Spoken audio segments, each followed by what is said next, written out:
QI, where tonight we'll be putting sliced bread to shame and reinventing the wheel in a show all about inventions. And joining me at the lab bench, we have a world first, Nina Conti and Gran. Hello. The peculiarly innovative Sean Locke. The patently absurd Bill Bailey. And I'm afraid it's back to the drawing board. Alan Davies. Now, panel, if you have any bright ideas you wish to share, activate the light bulb in front of you. Bill goes. Sean goes. Nina or Gran go. Me? Hurry! And Alan goes. Excellent. So you brought your grandmother with you? Yes. Hello. Is she familiar with our rule? We have in this series, we have a don't know rule. We have a nobody knows rule. Right. There's a joker, which you have there, which is the nobody knows. Nobody knows. You see, and there may be a question to which nobody actually knows the answer. There is no right answer. The answer is nobody knows. Can she... Yes, grandmother... there you go, I can Gran. hold it. Look. I got it, look. there you go. It's You got it? Yes. She's got a little bit of arthritis in the fingers. That's mesmerising. Look at that. Yes, it is. Do you want me to hold it for you? No, dear. Oh, all right. Scrap me on the bottom with it, dear. Great! I won't be like that. I'm just excited. Fair enough. Good. Now, my first question is, why should you be glad that you didn't invent the flying car, the parachute suit, or the web rotary press? Well, I've got a feeling the guy with the parachute suit, Yep. didn't he die? He did. And then it does follow that they all died. They were all killed by their own invention. The inventor of the web rotary press, for example, which was a huge advance, Yes. and it revolutionised printing. And unfortunately, the inventor fell into the works and got gummed up in them and died. Really? Yeah, very sad business. Very sad business. But it did change printing. He was called William Bullock. Oh. Yeah. Which bit of it did he fall in? Went into the sort of gearing. I can't imagine how he would have managed it, really. There was a bloke the other day, went through a machine, and his whole body went through a tunnel the size of a CD. What? And he survived. What? Was it Ronnie Corbett? No. Yeah, that would explain it. No, his whole head went in, broke every bone in his body. But he obviously. did live? But he lived. Wow. To tell the tale. Unfortunately, though, he is now in a redundant format.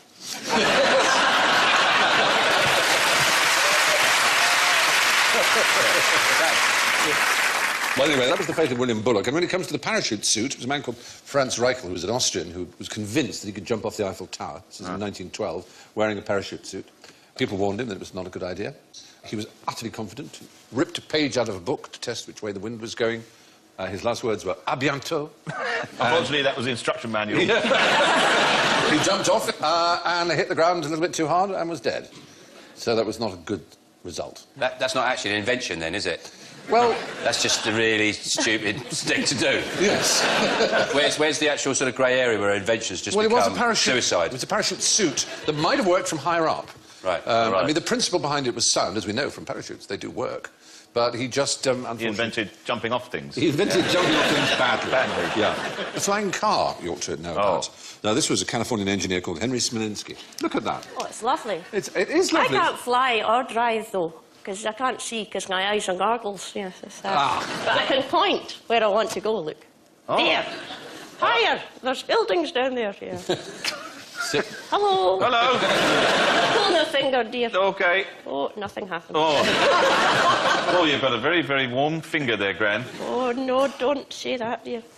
Draw attention to it. All right. Where it's keen. OK. All right, thank you. Thank you. Thank you, Gran.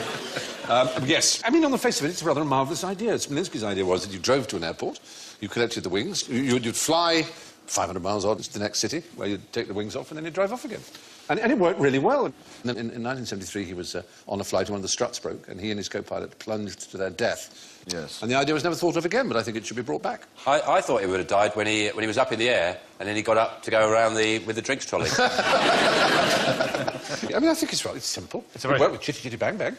Yes. Yeah. So did they have two sets of controls, then? Well, you've asked an intelligent question. Extraordinary. Yeah, I know.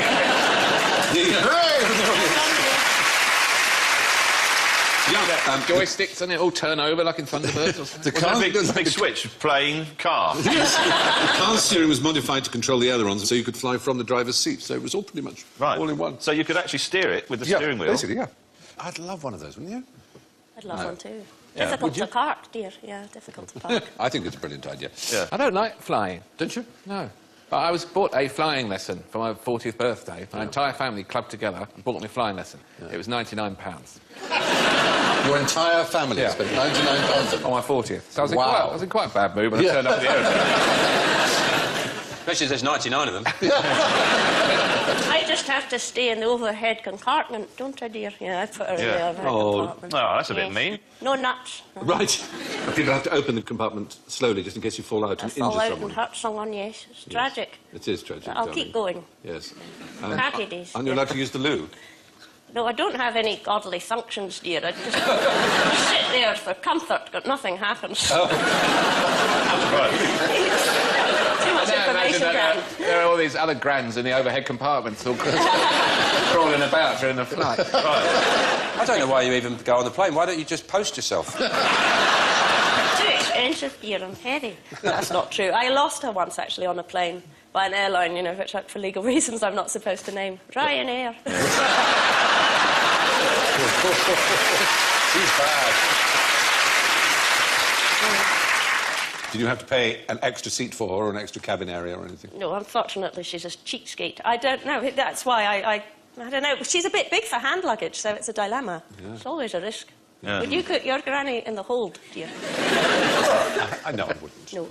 I have a friend who has one of those micro pigs, and she puts the pig in hand luggage in the cabin without telling them. It's only a pig, isn't it? It's one of those tiny pigs. Are they easy to look after? My wife would love one of those. Well, you can grow them, can't you, in special tubes? And so they're triangular, then they'll fit in a Toblerone box, you know. Well, some people Toblerone? No.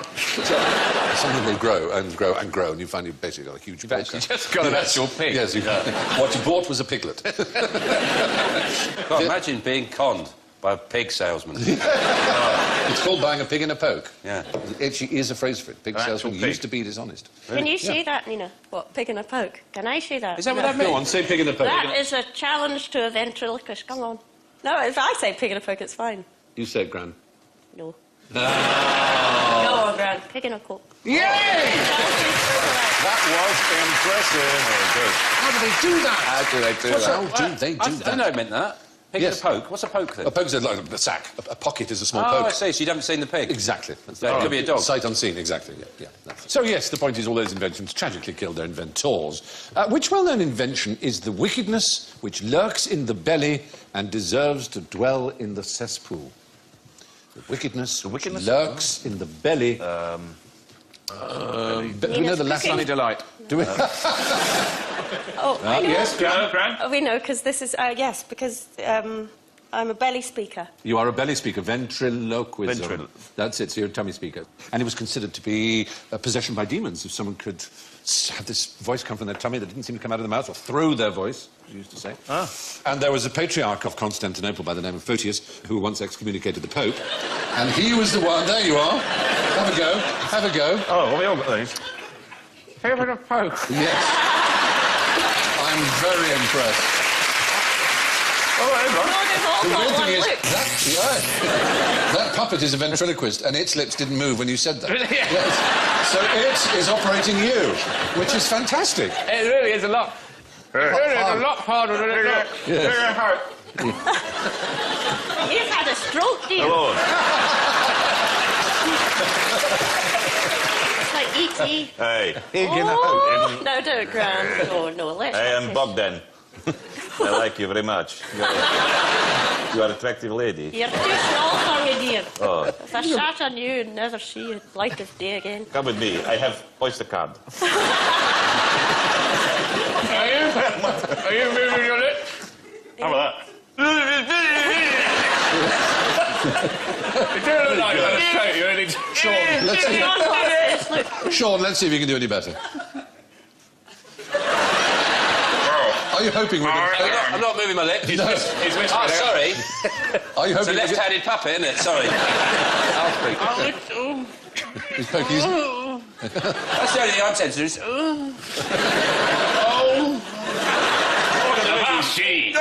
Pieces of eight. Pieces of eight. You don't actually have to stretch your mouth. That's the only one I can do. I can't do it any other way.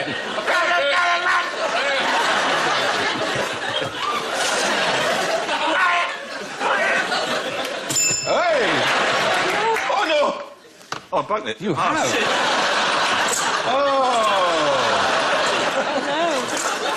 What is it? Bill, blame me.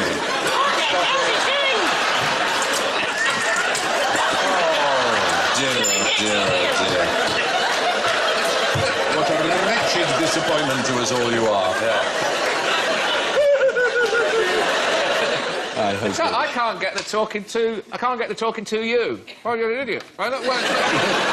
It's very difficult. You have to look like you're listening when you're talking. You look at her when she's talking. Yes, and you have to look like you're listening when you are, in fact, talking. It's quite difficult. You know, the first rule of show business, make everything look easy. Sorry. Yes, that's true. This halfwit over here. Milking it for all it's worth here.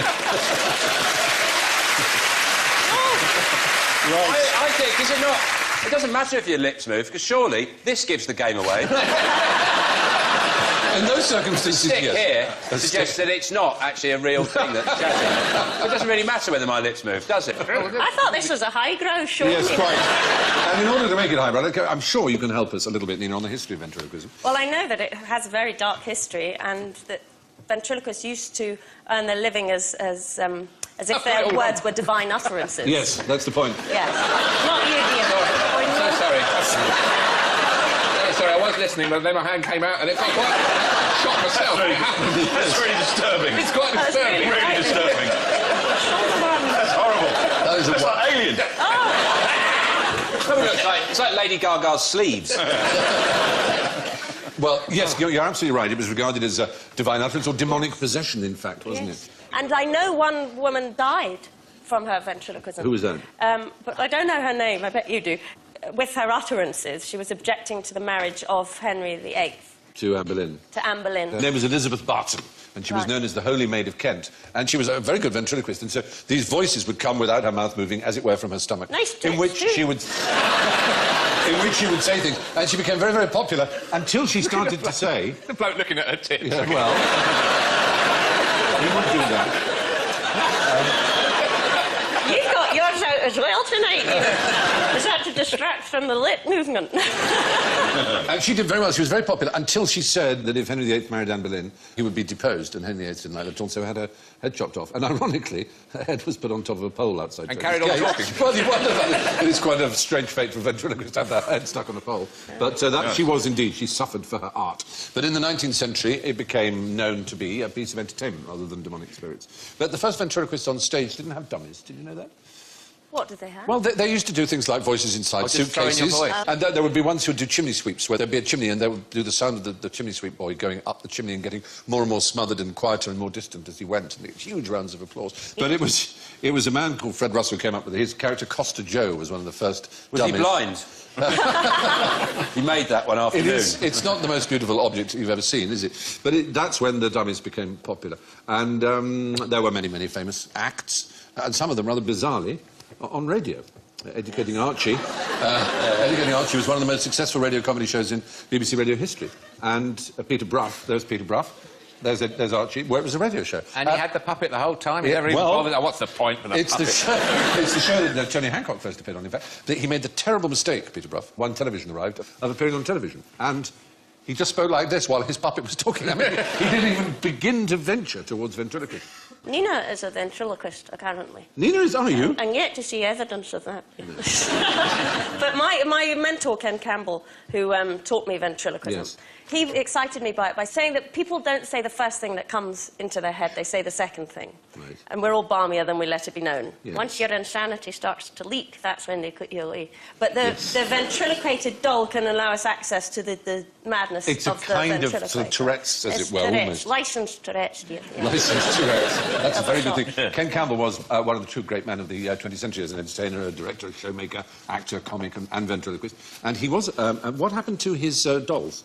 Oh, he bequeathed them to me in He his did, will. didn't he? And I'm one of them, you see. Are you really? Yes. Were you one of Ken Campbell's? I was one of his, yes. So it's been recycled. But there is a doll heaven, isn't there? There is a doll heaven. We've just made a film about this. Oh, have you? Yes, because when Ken left me his puppets in his will, I found about this place called Vent Haven in Kentucky, where dongies go to rest. There it is, yes.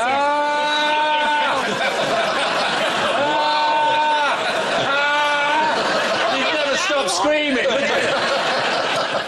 If you're a coleophobe, you would be... but that's right, so over 700 ventriloquists who've died have bequeathed their puppets to Vent Haven, Kentucky, and apart from Gran, that's where... Who do you No, reckon? I'm there, actually. I'm there Who do now. you reckon's murdered the most?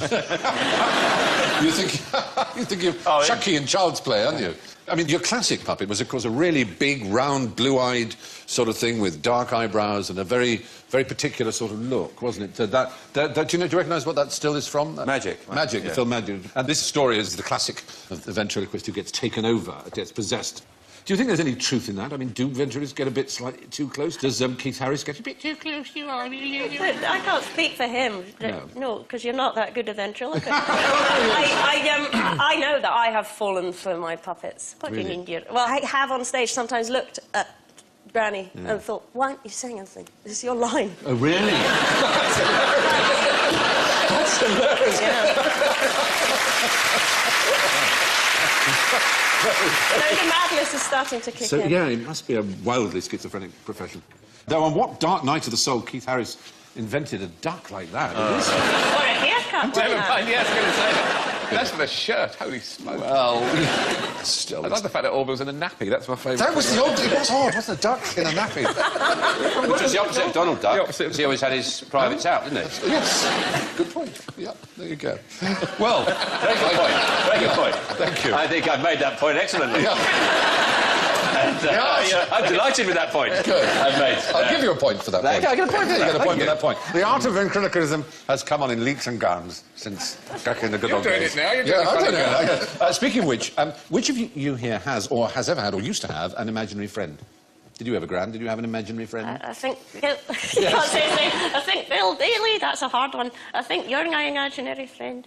You're slightly out of focus. Really? A fuzzy kind of... Wait, so and you, Sean, that's you're very a- strange. What? I mean, my reality is being called into question by... This is one of the odder conversations I've had, but... If your imaginary friend falls over in the forest and there's no one to hear, does that... I can't That's a finish very this good sentence. philosophical point. We're getting Bishop Berkeley from Gran. I'm very impressed. Did you have one? I mean, a lot of children do. Did you have an imaginary friend when you were young? I'm not aware of it. No, your mother would They have didn't told used to you. come around much. Right. An imaginary friend who doesn't play with An you. imaginary friend who cuts you dead. Yeah, I wanted to be his friend. Oh, that's so sad. He just wasn't interested.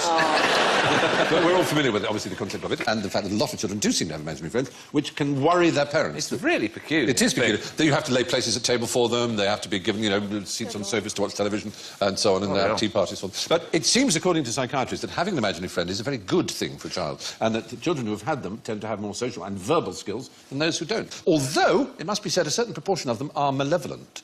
Some people have imaginary friends who scare their children, which is a very worrying thought.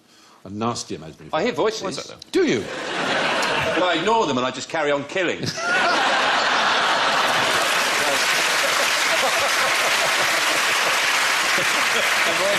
Stop killing people, Sean. Sean, you know this is wrong. You know this is wrong, Sean. This isn't fair. They don't deserve it. I ignore them. Yeah. It is, yes, it's quite a phenomenon. It was actually Yasser Arafat, of all people, who said the history of religious wars is the history of people fighting over their imaginary friends.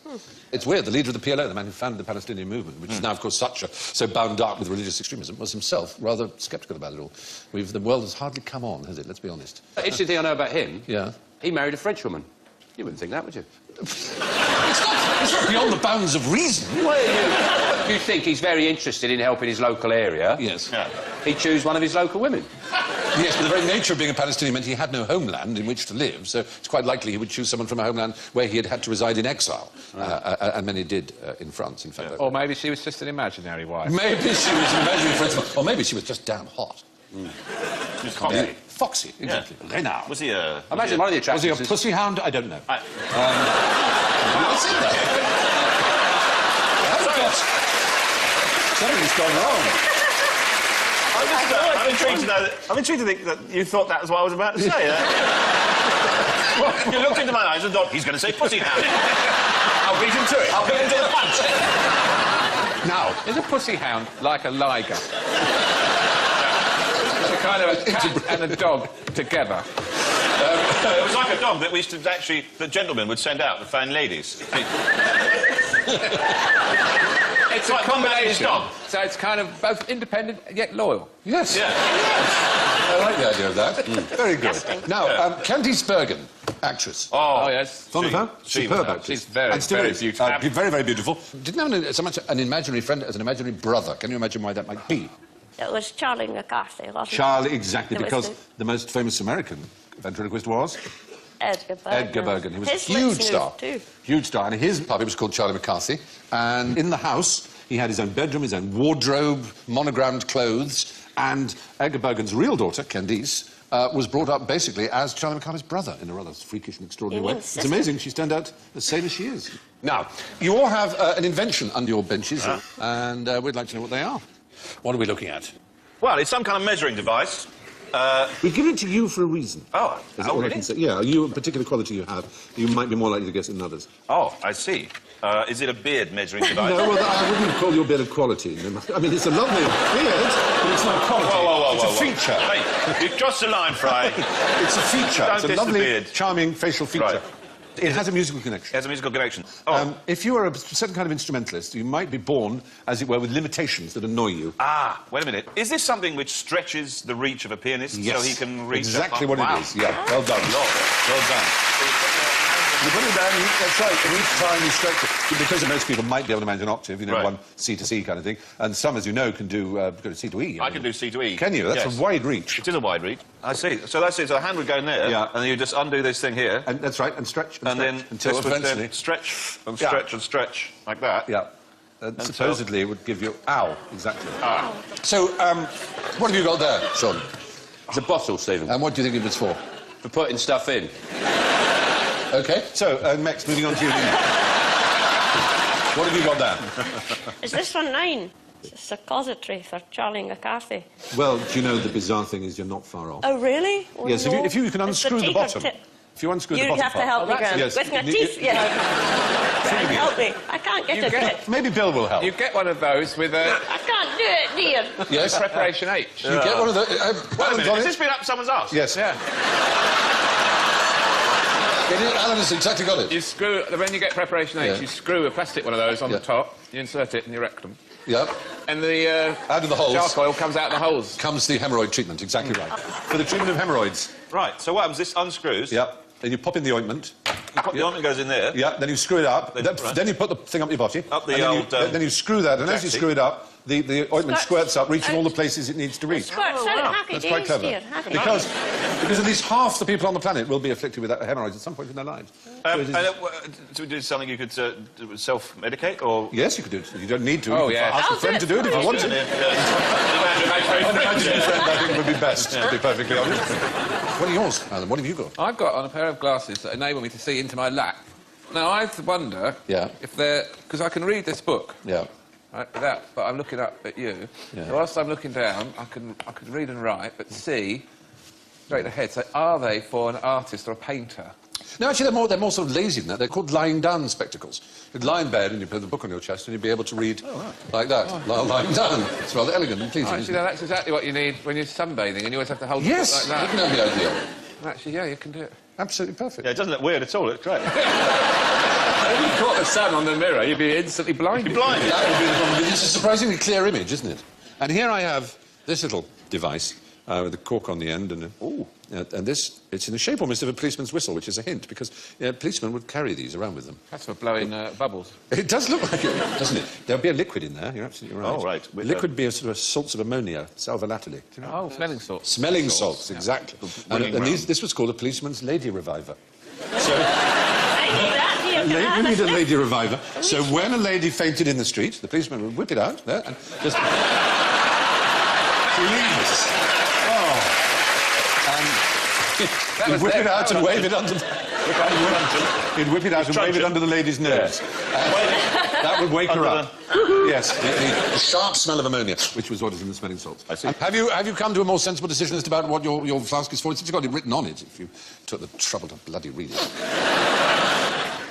Hardened star hand grenade. Yeah.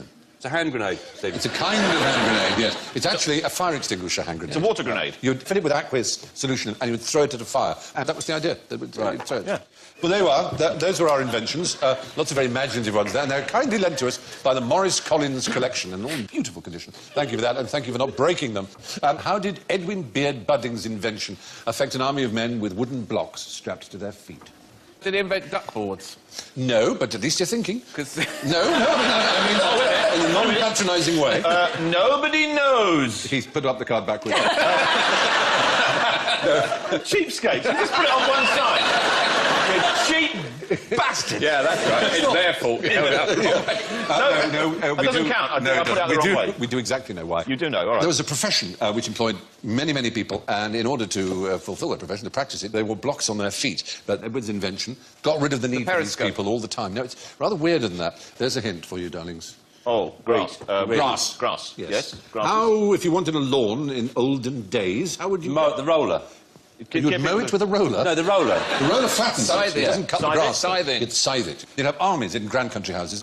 You'd have scythemen. And they had, like a golf swing, a very precise action.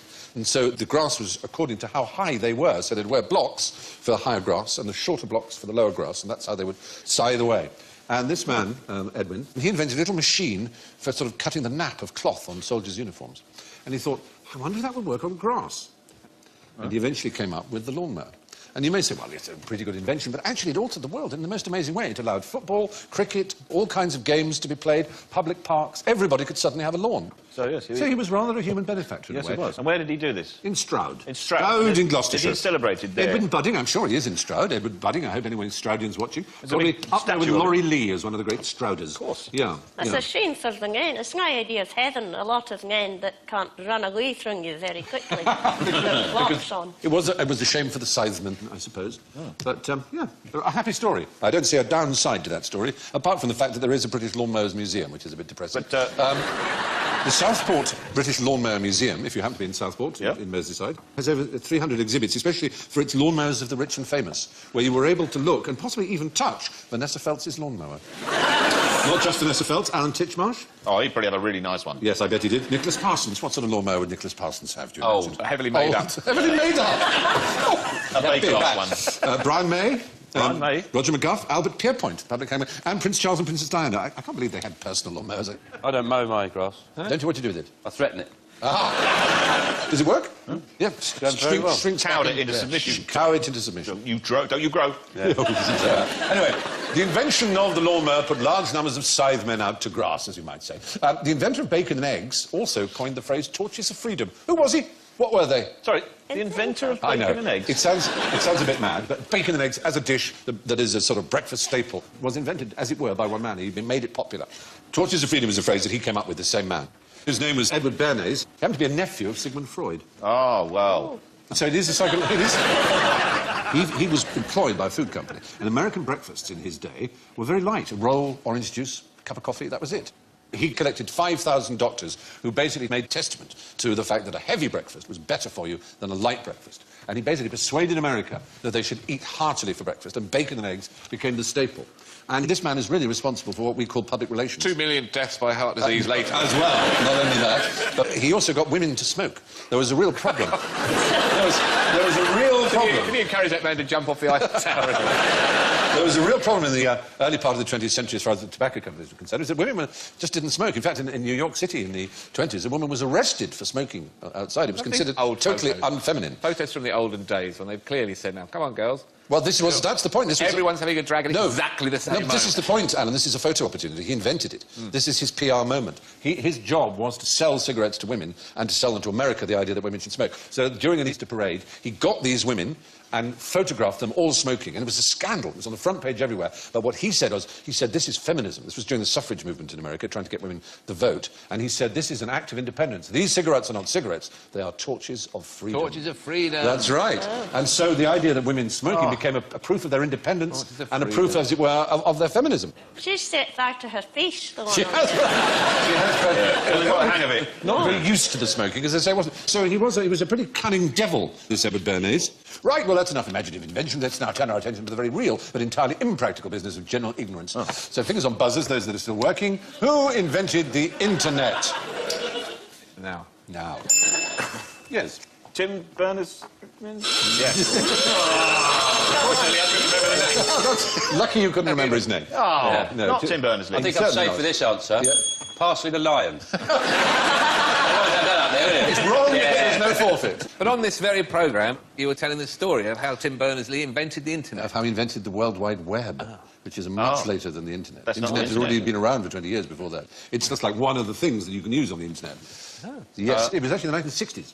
Oh, 1960s? Early Famous... one of the Beatles. No, that's not quite how things worked. ARPANET was the original internet. It was an offshoot of the American Defence Programme, and the first communication took place in California. And when was that? In 1969. 2 computers. And they were 400 miles apart, one in LA and one at the Stanford Research Institute. And the first message was LO. And it wasn't going to say lol. I was going to say lol. It did get cut off there. It was going to say login, but it crashed after the L and the O. But it was the first worthy attempt. Do you use the computer, Gran? Yes, I use it for dating. Oh, yes, I do, yes. I've met a racing driver, and he thinks I'm a 20-year-old lap dancer. Happy days. I didn't know that. He's in for a shock. Yeah. According to Berners-Lee, who did invent the World Wide Web, the true fathers of the internet, he says, are Vint Cerf and Bob Kahn, who invented the internet protocol. So there you are. Now, how did dinosaurs have sex? You're right! We're right, Alan. We just don't know. You're good at that. There are no extant genitals. No, there are soft tissue, or well, they wouldn't necessarily be soft, but the soft tissues are the bits that don't survive in fossils, of course. It's only in the last 15 years they've been able to sex a dinosaur fossil. The female dinosaurs have a special sort of cavity for making extra calcium for eggs, and that's how you can tell from a fossil whether it's a female or a male one. But obviously that would be wrong, because that would be interspecies dinosaur sex of the weirdest kind, and would be... No, that would be... I think he's just looking for a cheap thrill. I think I don't think that's about procreation at all, that meeting. No, that one That's isn't. like a dinosaur S&M dungeon, that, isn't it? Yes. The best guess is that, like most birds and reptiles, dinosaurs had a cloacal sac. A sort of single opening for both waste and reproduction. It's not Like a sac so much sharks. as an opening. Like sharks, exactly. And they mated by a cloacal kiss. And there we are. What are the right conditions for dry rot? Well, it's damp. Yes, that's the point. It's a trick question, dear. Yes. It's a trick question, It's a trick question. Have you ever had dry rot? Only on my face. Oh, right, lovely. The latex. That's lovely news. Dry rot needs to be damp. Yep. What about rising damp? The weird thing about rising damp, the really surprising thing about rising damp, can you tell me what that is? It's not damp. It goes down. Even more extraordinary than that. According to many, many Insane. people in the architectural surveying and building world, it doesn't exist. It's made-uppy. It's mould. It's just mould. Well, yeah, it's basically normal damp, which has come from a source like a leak or something. And this idea that there's rising damp, you need to put in a damp course, was... there are many people who genuinely say it honestly doesn't exist, and yet it's in the building regulations. The former chairman of the Royal Institute of Chartered Surveyors said it was a myth, rising damp. A building expert written a book on the rising damp myth, says that rising damp is only possible in swamps. And there's a diagnosis, it only became common in the 60s. Although I tell you, when you do see it, I've seen girls in London wearing flared jeans going over their shoes. Yes. And on a rainy day, they That's get true. down almost up to their knees. It's not to say that capillary action doesn't exist. It does. Rising damp only exists in ladies' jeans. Yes, maybe the only place. But it's a heck of a controversial thought, but a myth. Name a disease spread by feral pigeons. Crumb hair. There aren't any. Exactly. Viles There's disease. nothing wrong with them. There's nothing wrong with them. Again, is the answer. You're doing awfully well. I'm doing very well. Fire. You are on fire tonight. Yeah, basically this idea that there are disease-infested and disease-spreading vermin is nonsense, according to all experts on pigeons. But this whole thing of them as being rats with wings is considered very unfair by those in the know, that they don't really spread that much disease. Though they do obviously leave a fair amount of poo, but then so do humans, don't we? Yeah. We just want a better way of dealing with it. Yeah, I tend not to leave it on people's shoulders. That's the difference. I mean, I wasn't so I was well brought up. There's a few benchmarks we tried to set early on in my toilet training. Yeah, that was one of them. That was one of them. They Never said, on the shoulder. You had a big no to it, like a big red no. It was in my bedroom on the door. And there's a picture of a Don't poo man when you're flying. with a turd over his shoulder. And he said, "No, Sean." You learnt your lesson. We're all very tidy pooers, I'm sure, here in this room, including Granny. Are you very tidy pooer? Not at all. Don't even do them, dear. You Don't don't? eat, don't excrete. That's the secret of a long and happy life. And that's your lot. Time to invent the scores. Oh, my goodness me. Very exciting indeed. I'm afraid, despite some remarkable performances in last place with -3, it's Bill Bailey.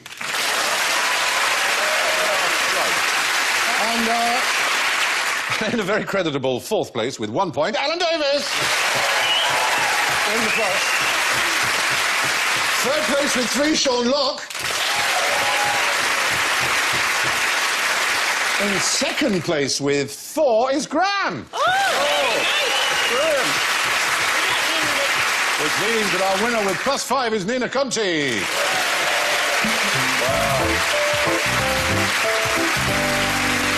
My thanks to Bill, Nina, Grant, Sean and Alan, and I leave you with this from Sid Caesar. The guy who invented the first wheel was an idiot. The guy who invented the other 3, he was a genius. Good night.